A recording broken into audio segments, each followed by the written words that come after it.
இன்றைக்கி நம்ம பார்க்க போகிற ரெசிபி நல்ல கிறிஸ்பியான பருப்பு வடை செய்யலாமா வாங்க. இப்போ ஒரு 400 கிராம் அளவுக்கு கடலைப்பருப்பை 4 மணி நேரம் நல்லா ஊற வச்சுட்டு இது கூட 1 டீஸ்பூன் அளவுக்கு சோம்பும் சேர்த்துக்கலாம். சேர்த்துட்டு இப்போ இதை நம்ம கொரகொரப்பாக அரைச்சி எடுத்துக்கலாம்.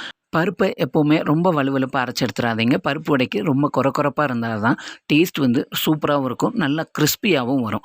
இப்போ பாருங்கள், இந்த அளவுக்கு அரைச்சி எடுத்ததுக்கப்புறமா தேவையான அளவுக்கு உப்பு இதோட சேர்த்துக்கலாம். இப்போ இது கூட 1 கப் அளவுக்கு சின்ன வெங்காயம் பொடியாக சாப் பண்ணி சேர்த்துருக்கேன். இது கூட 4 பச்சை மிளகாயும் கட் பண்ணி சேர்த்துருக்கேன். இது கூட கருவேப்பிலையும் மல்லி இலையும் பொடியாக சாப் பண்ணி இதோட ஆட் பண்ணிக்கலாம்.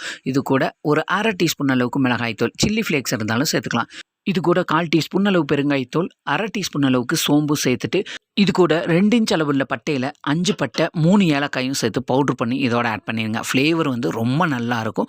இப்போ இந்த மசாலாவையெல்லாம் நல்லா மிக்ஸ் பண்ணிடலாம். மிக்ஸ் பண்ணதுக்கப்புறமா ஆயிலில் நல்லா மிதமான ஹீட்டில் இருக்கும்போது இந்த மாதிரி வடை ஷேப்பில் நல்லா தட்டி நீங்கள் நல்ல பொன்னிறமாக 2 சைடும் திருப்பி போட்டு வேக வச்சு எடுத்திங்கன்னா சூப்பரான, அதே சமயம் ரொம்ப கிறிஸ்பியான இந்த பட்டையும் ஏலக்காயும் பவுட்ரு பண்ணி சேர்த்துருக்கனால நல்லா ஃப்ளேவர் சூப்பராக இருக்கும். நான் ஒரு 15லேருந்து 20 பேர் சாப்பிடக்கூடிய அளவில் ஒரு 400 கிராம் அளவுக்கு கடலைப்பருப்பு போட்டு செஞ்சுருக்கேன். நீங்கள் உங்களுடைய தேவைக்கேற்ற மாதிரி பருப்பை கூட்டி குறைச்சி சேர்த்துக்கோங்க. கண்டிப்பாக இந்த மாதிரி ஒரு வாட்டி ட்ரை பண்ணி பாருங்கள்.